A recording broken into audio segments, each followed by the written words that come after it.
दोस्तों नमस्कार। ये बिहार नहीं है, ये बंगाल भी नहीं है, ये महाराष्ट्र भी नहीं है, ये पंजाब भी नहीं है, ये उत्तर प्रदेश है। और उत्तर प्रदेश के साथ देश की धड़कनें राजनीतिक तौर पर किस करवट बैठेगी, बहुत कम इंतजार करना होगा अब आपको, क्योंकि काउंटिंग का काउंटडाउन जिस तेजी से गुजर रहा है और इस दौर में इस देश की धड़कनें उत्तर प्रदेश की धड़कनों से जा मिली है, उसने कई सवालों को एक साथ जन्म दे दिया है। उत्तर प्रदेश में ऐसा नहीं है कि पहली बार चुनाव हुए हैं, ऐसा भी नहीं है कि जनादेश पहली बार आएगा। बहुत सारे चुनाव हुए, बहुत सारे जनादेश आए, लेकिन फिर ऐसा क्या है कि इस बार उत्तर प्रदेश के चुनाव को लेकर उत्तर प्रदेश की बदलती तस्वीर को लोग देख रहे हैं, देखना चाहते हैं। देश के भीतर नीतियों को लेकर, विचारधारा को लेकर बहुत सारे सवाल बीते 5, 7, 8 वर्षों से जो लगातार गूंजते रहे, क्या उस पर भी फैसला उत्तर प्रदेश को देना है? यह एक ऐसी स्थिति है जिसमें ना सिर्फ वैचारिक तौर पर बल्कि नीतियों के तौर पर, गवर्नेंस के तौर पर इस देश के भीतर में समुदायों से जुड़ी राजनीति और जातियों से जुड़ी नेताओं की असल परीक्षा इस जनादेश के साथ आकर जुड़ गई है। मसला आरोप प्रत्यारोप का नहीं है, मसला पहली बार यह हो चला है कि इस देश के भीतर में कौन सी राजनीति सही है, कौन सी राजनीति आने वाले वक्त में इस देश पर राज करेगी। और इस देश के भीतर में जो भी परिभाषा संविधान द्वारा गढ़ी गई, क्या उसकी परिस्थितियों में भी कोई परिवर्तन उत्तर प्रदेश के जनादेश से देखने को तैयार है?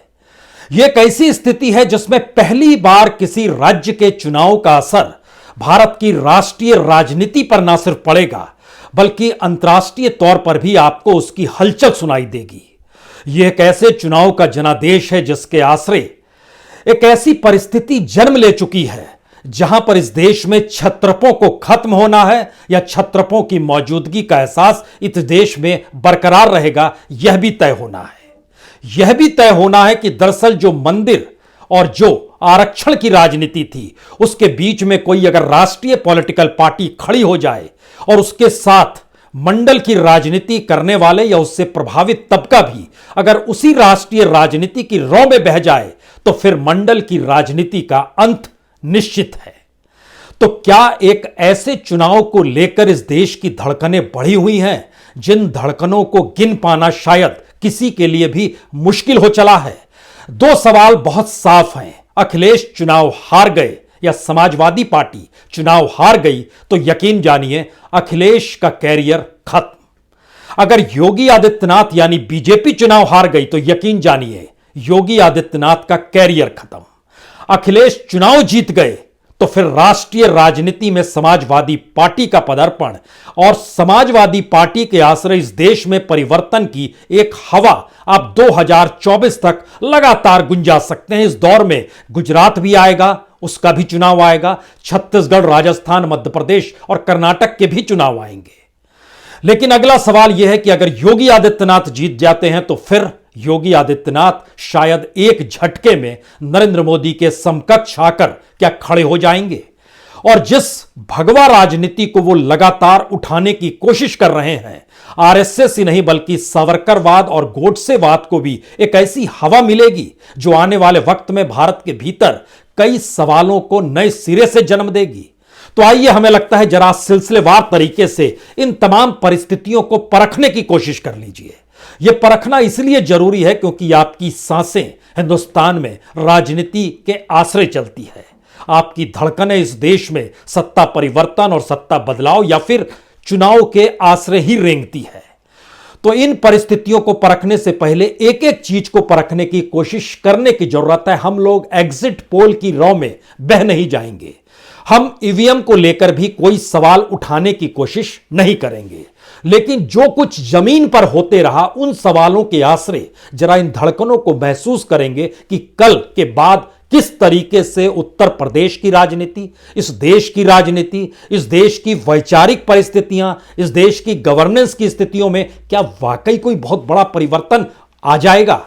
यकीनन आएगा, क्योंकि इससे पहले जब हमने देखा कि किस तरीके से प्रधानमंत्री नरेंद्र मोदी ने अपनी बिजनौर की रैली क्यों रद्द कर दी और कहा गया मौसम खराब है, लेकिन मौसम साफ था, वहां पे कुर्सियां खाली पड़ी थी, यह वीडियो में देखा गया, बावजूद इसके बिजनौर में बीजेपी को जीत मिल जाएगी।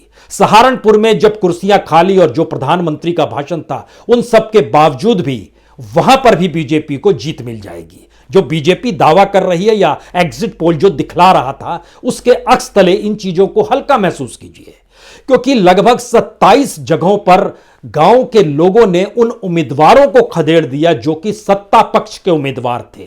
बावजूद इसके बीजेपी चुनाव जीत रही है। बावजूद इसके कि जो परिस्थिति ग्राउंड जीरो पर शोर शराबे और हंगामे के बीच लगातार बनती चली गई, वो कोई भी पॉलिटिकल पार्टी हो, पहली बार कांग्रेस की नेता प्रियंका गांधी के पीछे जो भीड़ थी उसकी लंबी कतारों को हर किसी ने देखा। पहली बार मायावती की खामोशी को राजनीतिक तौर पर हर किसी ने परखा। पहली बार अखिलेश यादव जिस बस पे सवार थे उसके चारों तरफ लाल टोपी और लाल झंडे लिए हुए जो हुजूम उमड़ रहा था, उसे भी हर किसी ने देखा। पहली बार बीजेपी की रैलियों के साथ लोगों का चलना और उसकी पराकाष्ठा प्रधानमंत्री मोदी की जो बनारस में लोगों के बीच पैदल चलने की परिस्थितियां थी, उसे भी हर किसी ने और उनकी लोकप्रियता के पैमाने को भी देखा। पहली बार यह भी देखा गया कि राज्य के मुख्यमंत्री को हटाने के लिए 100 विधायक धरने पर बैठ गए। पहली बार देखा गया कि किस तरीके से लखनऊ और दिल्ली के बीच कितनी दूरी हो चली है सत्ता को लेकर। पहली बार यह भी देखा गया कि जिसके हाथ में पुलिस और गवर्नेंस थी, उसके हाथ में अपने मंत्री नहीं थे। पहली बार यह सारी परिस्थितियां हर किसी ने देखी परखी और पहली बार अपने आप को हाशिए पर समाज के 3 तबकों ने खुले तौर पर पाया। उसमें एक मुसलमान था, एक यादव था, एक जाटव था, क्योंकि पहली बार ऐलान हो रहा था हमें ओबीसी चाहिए तो माइनस यादव चाहिए, दलित चाहिए तो माइनस जाटव चाहिए, और हमें मुसलमान चाहिए ही नहीं। यह हमारी राजनीतिक मजबूरी है। यह एक ऐसी परिस्थिति है उत्तर प्रदेश के भीतर में, जब उसको आप राष्ट्रीय तौर पर तय करने लगेंगे तो एक सवाल हर जहन में होगा, अगर भारत चुनाव में जीत हार को लेकर जीता है तो फिर यकीन जानिए भारत के भीतर में चुनाव जिताने वाले लोगों को लाभालाभ मिलेगा, और जिनको हराकर या जिन्हें हाशिए पर ढकेल कर भी सत्ता मिल जाती है तो उन्हें और ज्यादा हाशिए पर ढकेलने की प्रक्रिया गवर्नेंस के तौर पर शुरू होगी। और तो और इसके बावजूद भी जो छोटे छोटे समुदाय, चाहे वह ओबीसी या पिछड़ा तबका के कहें, उनके नेता जो निकल कर आए, अगर इस चुनाव में उन्हें जीत मिलती है तो आने वाले वक्त में उनका राजनीतिक भविष्य सुरक्षित है। लेकिन अगर जीत नहीं मिलती है तो फिर आने वाले वक्त में अब छोटे छोटी जातियों के आश्रय कोई नेता यह नहीं कहेगा कि यह मेरा वोट बैंक है, और जातियों के आश्रय नेताओं को परखा भी नहीं जाएगा। यानी बीजेपी की जो फिलॉसफी रही जब वो कमंडल पे सवार थी और मंडल का विरोध कर रही थी, उस वक्त की परिस्थितियों में क्या भारत की चुनावी जनादेश की परिस्थितियां बीजेपी के हक में खड़ा हो जाएगी, या फिर यह कहा जाएगा कि जी नहीं, भारत के भीतर की गरीबी, मुफलिसी, पिछड़ा तबका, इन सारी चीजों को लेकर कहीं ना कहीं किसी ना किसी रूप में इस देश की नीतियों और गवर्नेंस को साथ खड़े होना होगा। हमारी रिसर्च टीम ने जब इन चीजों पर काम किया तो आज उन्होंने सबसे पहले हमारे सामने एक डाटा रखा। यह डाटा बड़ा महत्वपूर्ण है। यह लोक नीति का डाटा है, सीएसडीएस का डाटा है, जिसका डाटा सामान्य तौर पर बड़ी मेहनत के साथ, हालांकि इन्होंने बताया लगभग इन्होंने बहुत बड़ा कोई वो नहीं किया, तमाम कॉन्स्टिट्यूएंसीज को नहीं पकड़ा, लेकिन फिर भी सीएसडीएस और लोकनीति का जो डाटा कहता है वो बताता है कि बीजेपी के वोट बैंक में 3% का इजाफा हुआ, 3 या 4% का, 39.6 से ये 43% पर पहुंच गए। समाजवादी पार्टी में लगभग 15% का इजाफा हो रहा है, वो लगभग 20% से 35% पहुंच गए। बीएसपी में कमी आ गई, वो 20-21% जो थी वो 15% पे आ गई, और कांग्रेस भी अपने पिछली परिस्थिति में लगभग 5.5-6% था, उससे आधी परिस्थिति में आकर वह खड़ी हो गई, और अन्य के हिस्से में 4% है। इसका मतलब यह है बहुत साफ तौर पर, बीते 2 दशकों की राजनीति में अब अन्य को गिनने की जरूरत नहीं है। पिछले 20 वर्षों की राजनीति में कांग्रेस विधानसभा के मद्देनजर उत्तर प्रदेश में जो अपने वोट बैंक को देखती थी, अब उसके साथ कोई नहीं बच पा रहा है। और जो क्षत्रपों की परिस्थिति है, वो क्षत्रपों की राजनीति उनको सत्ता तक नहीं पहुंचा पा रही है। यह परिस्थिति लोक नीति और सीएसडीएस के डाटा में उभर कर आई। अगला सवाल जो सबसे बड़ा निकल कर आया कि क्योंकि कल के बाद क्या वाकई उत्तर प्रदेश बदल जाएगा, कल के बाद क्या देश की राजनीति में बहुत बड़ा बदलाव आने वाला है, कल के बाद की परिस्थिति भारत के भीतर में एक ऐसे राजनीतिक मंत्र को सुनाना शुरू कर देगी जो या तो दिल्ली तक के लिए खतरे की घंटी होगी, या फिर मठ की उपयोगिता और मठ की सियासी हवा दफन हो जाएगी, या फिर जो राजनीतिक जमीन मुलायम सिंह यादव ने समाजवादी पार्टी के जरिए बनाई, जो काशीराम ने रचा बसा और जिस तरीके से उत्तर प्रदेश की राजनीति को गढ़ा, अब वो दफन होने की स्थिति में आ जाएगा। सारी परिस्थितियां जुड़ी हुई है एक दूसरे के साथ, और ये कल के जनादेश पर बहुत कुछ टिका हुआ है, क्योंकि इसके भीतर में 4-5 सवाल और निकल कर आते हैं कि क्या वाकई बड़ी परिस्थिति केंद्र के सामने यह आने वाली है कि अगर समाजवादी पार्टी यानी विपक्ष या गठबंधन जीत जाता है तो फिर राज्यसभा की परिस्थिति बीजेपी के अनुकूल नहीं हो पाएगी और पहली चुनौती उसके सामने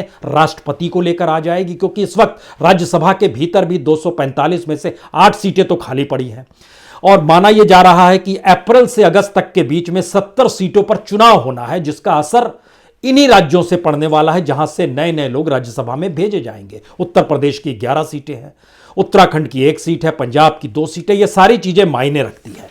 क्या इसका असर पड़ पाएगा? दूसरा बड़ा सवाल है कि अगर बीजेपी चुनाव जीत रही है तो यह ब्रांड मोदी की जीत है या ब्रांड योगी की जीत है? ब्रांड योगी क्या चुनौती देते हुए दिल्ली के दरवाजे तक पहुंचते हुए नजर आएंगे, या फिर ब्रांड मोदी का ही यह कर्तव्य था जिसमें वह चाय की दुकान पर भी जाना पड़ गया, रेलवे स्टेशन पर भी जाना पड़ गया, बनारस की गलियों में भी घूमना पड़ा, और इतनी बड़ी तादाद में आखिरी क्षणों में जब इलेक्शन कमीशन ने इजाजत दे दी, इतनी बड़ी तादाद में रैली की, तो क्या यह मैसेज योगी आदित्यनाथ का था कि हम चुनाव जीत नहीं पा रहे हैं, आपको रैली करनी होगी? और एक के बाद एक धड़ाधड़ प्रधानमंत्री मोदी की रैली ने कमाल कर दिया। क्या यह स्थिति है तो इसका मतलब है क्या उनकी लोकप्रियता पर कोई आंच नहीं आ रही है और चुनाव जीत रहे हैं तो वो कहीं ज्यादा ठसक के साथ आने वाले वक्त में सियासत करेंगे? यह सवाल इसलिए भी बहुत बड़ा है क्योंकि 3-4 चीजें आपके जहन में यहां तुरंत आनी चाहिए। बीजेपी की जीत का मतलब, योगी की जीत का मतलब सिर्फ अयोध्या का राम मंदिर नहीं है, सिर्फ काशी का कॉरिडोर नहीं है, मथुरा में कृष्ण की जन्मभूमि भी है, और इसके ठीक समानांतर हिंदुत्व का नारा भारत के भीतर में हिंदुओं के लिए नहीं है, यह मुसलमानों के लिए है। और मुसलमानों को लेकर सीएए और एनआरसी की जो परिस्थितियां इस देश में उनके अस्तित्व और पहचान के साथ जुड़ गई, उसको लेकर क्या यह जीत हार अब नई दिशा में जाने की स्थिति में आएगी? इसमें बीजेपी की जीत कहीं ज्यादा रवानगी के साथ आगे बढ़ जाएगी और समाजवादी पार्टी की जीत क्या इस पर ब्रेक लगाने की परिस्थितियों को खड़ा कर देगी? या फिर उत्तर प्रदेश की सियासी जमीन को अगर परखना शुरू करेंगे तो आपके जहन में 2017-2018 को याद कीजिए जब इनकाउंटर हो रहे थे, तो क्या एक नई परिस्थिति आ जाएगी? उस दौर को याद कीजिए जब भीड़ तंत्र न्याय करने की दिशा में बढ़ जाता था, तो क्या उसको लेकर नई परिस्थिति आ जाएगी? और होते होते वह बुलडोजर तक पहुंच गया। सेलेक्टिव अपराध को कैसे काबिज में लाना है, कैसे अपनी स्थिति को अनुकूल करनी है, उस दिशा में बढ़ गया।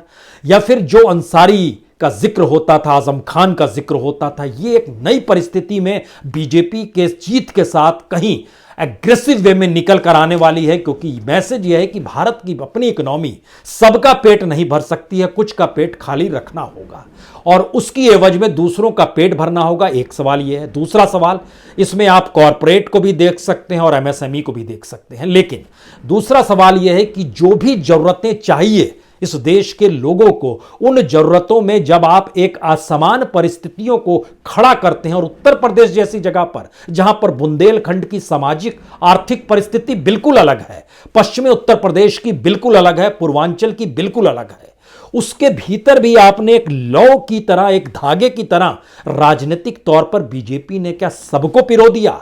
इसीलिए बीजेपी जिस हिंदुत्व के नारे, जिस भगवा का जिक्र करती है, जिन मंदिरों का जिक्र करती है, जिस राशन का जिक्र कर रही है, जिस वेलफेयर स्कीम का जिक्र कर रही है, क्या इसमें रवानगी और तेजी आ जाएगी बीजेपी की जीत के साथ? और योगी आदित्यनाथ अपने तौर पर, अपने ब्रांड योगी के साथ उन तमाम समुदाय विशेष को भी चुनौती देंगे जो कि चाहे सामने ब्राह्मण के तौर पर भी क्यों ना खड़ा हो, क्योंकि ठाकुर और ब्राह्मणों की लेकर जो खटास थी वह खुले तौर पर इस चुनाव के दौर में भी नजर आई, सिलेक्शन ऑफ कैंडिडेट के दौर में भी नजर आई और कई सवाल लगातार गूंजते रह गए।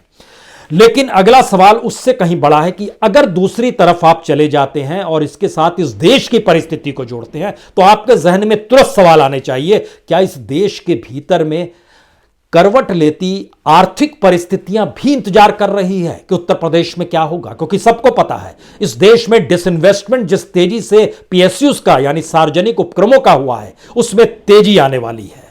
सबको पता है कि निजीकरण में बहुत तेजी आने वाली है। सबको पता है कि सरकार सरकारी नौकरी दे पाने की स्थिति में बिल्कुल नहीं है। वो इस बात पर जोर देती है कि हम आपको स्टार्टअप देंगे, हम आपको एमएसएमई के लिए पैसा देंगे, लेकिन हम सरकारी नौकरी आप मत खोजिए। ये खुले तौर पर इस दौर में इंटरव्यूज में कहे गए और इसको बहुत साफ तौर पर झलकाया गया कि परिभाषा बदल लीजिए। तो क्या ये उसकी जीत भी होगी कि हमने इसको मान्यता दे दी? क्या इस बात की जीत भी है कि जो बेरोजगारी की परिस्थिति है, जो महंगाई की परिस्थिति है, जो शिक्षा और हेल्थ सेक्टर की परिस्थिति है, वह जिस भी रूप में इस दौर में चलते रहा उसी रूप में और तेजी के साथ चलेगा?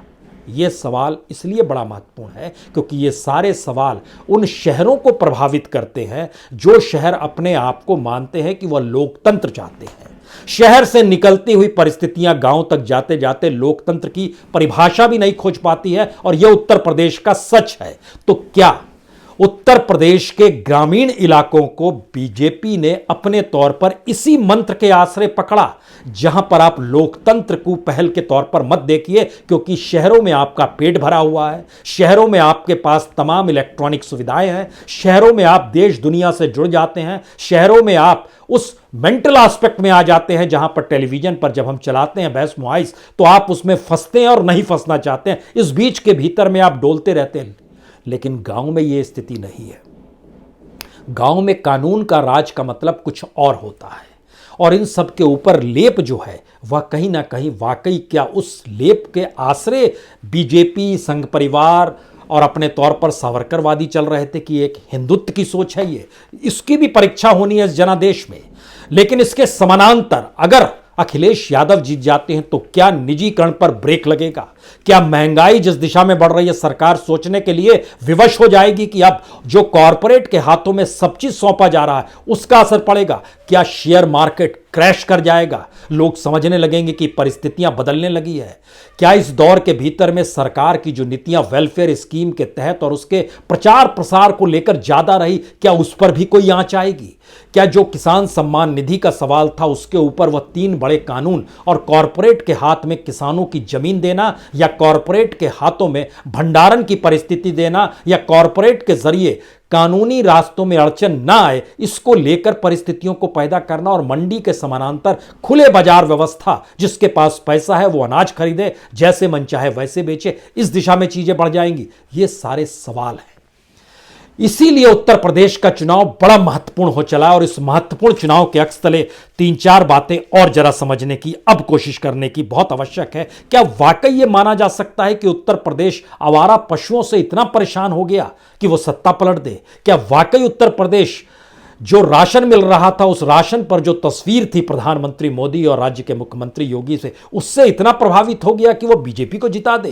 क्या उत्तर प्रदेश इतना प्रभावित हो गया कि जो आवास मिल रहा था, घर मिले, जो जाति नहीं देख रहे थे, धर्म नहीं देख रहे थे और जो वेलफेयर स्कीम थी उससे इतना प्रभावित हो गया? या ऐसी परिस्थिति में रोजगार बच्चे को नहीं मिल रहा है, शाम की टेबल पर जब वो बैठता है परिवार चिंतनशील होता है कि ये कौन सी परिस्थिति है, लेकिन ऐसी स्थिति बना गई कि रोजगार तो कोई नहीं देता है तो रोजगार हम भी नहीं देंगे तो क्या फर्क पड़ता है? क्या ऐसी स्थिति आ गई है? उत्तर प्रदेश का चुनाव का जनादेश इस बात से भी जुड़ेगा क्या? क्योंकि इन सब के अक्स तले 3-4 बातें और निकल कर आती है। परिवर्तन की लहर 2024 की दिशा में कैसे जाएगी अगर अखिलेश हार जाते हैं तो, और अखिलेश जीत जाते हैं तो क्यों नहीं जाएगी, यह भी सवाल है। गुजरात मॉडल ध्वस्त होते हुए इस देश ने देखा इस दौर में, लेकिन क्या गुजरात मॉडल के बाद उत्तर प्रदेश का मॉडल राजनीतिक तौर पर आरएसएस को भी एक नई सीख दे देगा कि आपको क्यों प्रधानमंत्री मोदी की छाए तले चलना है? और वही आपकी राजनीतिक जीत है और वही आपकी सामाजिक और सांस्कृतिक जीत है। बाकी संगठनों का छोड़ दीजिए, उनका कोई महत्व नहीं है। क्या एक ऐसी परिस्थिति में उत्तर प्रदेश आकर खड़ा हो गया है? और जो स्थिति अब आने वाले वक्त में चुनाव को लेकर है, चाहे वो राजस्थान है, चाहे छत्तीसगढ़ है, चाहे मध्य प्रदेश है, क्या उत्तर प्रदेश में अखिलेश की हार ये मैसेज दे रही है कि अब राजस्थान भी कांग्रेस के पास नहीं रहेगा, या पंजाब की जो परिस्थिति निकलकर जिस रूप में आई है वह परिस्थिति राजस्थान और छत्तीसगढ़ में भी आ जाएगी? या एक मैसेज है कि लोग विकल्प तो खोज रहे हैं लेकिन विकल्प उन्हें मिल नहीं पा रहा है? क्या इस दिशा में था? तो फिर वो सारी परिस्थितियां क्या थी जो ग्राउंड जीरो पे, जो धड़कनों के आसरे लोग महसूस कर रहे थे, जो बवंडर रेला लोगों का चल रहा था, उसका कोई मतलब, कोई मायने नहीं था। लोगों का आक्रोश, लोगों का गुस्सा कोई मायने नहीं था। यानी चुनाव आते आते लोगों के जहन में एक ही सवाल होता है, हमारा सीएम कौन होगा, हमारा पीएम क्या कह रहा है, और हमारे विपक्ष के नेता का चेहरा क्या कहता है, उनका अतीत क्या कहता है। क्योंकि ये सारी परिस्थितियों को जब मिलाइएगा तो उत्तर प्रदेश का चुनाव एक जातीय कॉकटेल के साथ साथ गवर्नेंस की परिस्थितियों को भी अब समेट रहा है, ऐसा बहुत साफ लगने लगा है। दूसरी बड़ी बात है कि मोदी की लोकप्रियता ने क्या योगी को पूरी तरीके से खत्म कर लिया?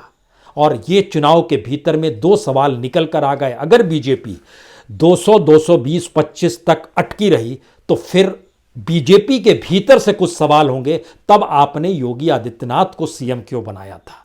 हम ही उसके लिए इतना तो जिता देते। और लेकिन अगर यही बीजेपी, कल्पना कीजिए 300 पार और 350 तक पहुंच गई, जिसका जिक्र बीजेपी और संघ के कुछ लोग करने लगे हैं, तो यह मैसेज क्या होगा? क्या इसका मतलब है कि विपक्ष की राजनीति अब उत्तर प्रदेश में खत्म हो गई, छत्र खत्म हो गए, जो प्रयोग किया गया था मंडल का वह अब दफन हो गया? और आखिरी सवाल तो सबसे बड़ा यह है कि समाजवादी पार्टी को अगर सत्ता में नहीं आती है तो वो बचेगी कैसे?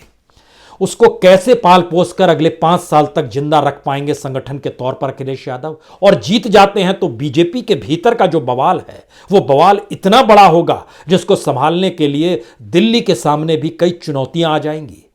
ये दोनों सवालों के साथ शायद पूंजी भी जुड़ी हुई है, वह पूंजी जो कॉरपोरेट नजरें लगाए हुए है, जो सरकार की फहरिस्त में अभी अच्छी जगह पर नहीं है, क्योंकि चंद ही मित्र हैं। तो वह कॉरपोरेट सोच रहा होगा कि उत्तर प्रदेश में अगर विपक्ष जीत गया, गठबंधन जीत गया, तो हम पैसा राजनीतिक तौर पर लगाएंगे और राजनीतिक तौर पर उसे खड़ा करेंगे। क्योंकि यह मैसेज कहीं ना कहीं महाराष्ट्र से भी निकल कर आया है। महाराष्ट्र में शिवसेना इसलिए सत्ता में है और सत्ता में वो इसलिए बरकरार है क्योंकि वो चेक एंड बैलेंस मोदी और अमित शाह को लेकर करने की परिस्थिति में खुद को खड़ा करती है। और तब वैसे कॉरपोरेट, चूंकि कॉरपोरेट्स के सारे हेडक्वार्टर्स मुंबई में ही हैं, वो लाभ देते हैं शिवसेना को। तो एक नई परिस्थिति में उत्तर प्रदेश भी आकर खड़ा हो जाएगा। यानी उत्तर प्रदेश के भीतर की सामाजिक, सांस्कृतिक और राजनीतिक परिस्थितियां ही नहीं, आर्थिक परिस्थितियों में भी अंतर आना शुरू हो जाएगा। और ये एक नई चीज निकल कर आ रही है। क्या जाहिर है बहुत सारी चीजें एक झटके में लाकर जुड़ गई है, लेकिन 3 सवाल आखिर के, अखिलेश खत्म हो जाएंगे या अखिलेश को सत्ता मिल जाएगी? योगी खत्म हो जाएंगे या फिर योगी दिल्ली के समकक्ष आकर खड़े हो जाएंगे? और तीसरा बड़ा सवाल, इस देश के भीतर में चुनाव का मतलब जीत हार के साथ पुराने सारे धत्कर्म या पुराने सारे अपराधों पर मट्ठा डाल देता है। और यह एक न्याय की ऐसी स्थिति है जिसमें कहा जाता है जनादेश जिसके पक्ष में गया उसके पुराने सारे अपराध माफ। तो ये सारे अपराध किए किसने हैं और किसके माफ होंगे? तो जनादेश इसी बात को लेकर है। तो इंतजार कल का करते हैं। बहुत बहुत शुक्रिया, बहुत बहुत शुक्रिया।